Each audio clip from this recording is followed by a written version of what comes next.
Guys, good morning. আপনারা কেমন আছেন? আশা করি ভালো আছেন। আমিও ভালো আছি। যাই হোক, এখন বাজে 9:12। আমার সম্পূর্ণ কাজ কমপ্লিট।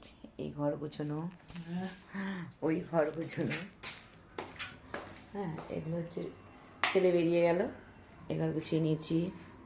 রান্নাঘরের কাজ কমপ্লিট, মানে সব একদম সব ডিপ ক্লিন করে রেখে দিয়েছি।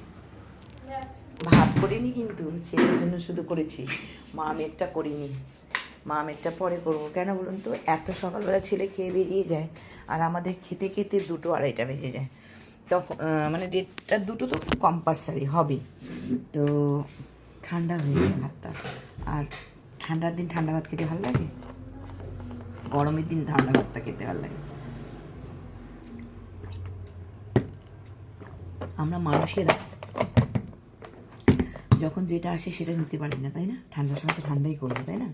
গরমের সময় গরম করবে, তবুও আমরা বলি গরমের সময় ঠান্ডাটা চাই, আর ঠান্ডার সময় গরমটা চাই। এটাই হচ্ছে বাস্তব। তো যাই হোক, মেয়ে পড়ছে, মেয়ের পড়া রয়েছে, 10টার দিকে যাবেও। এখন কি খাবে জানি না, চা করে দিলাম, চা খেলো।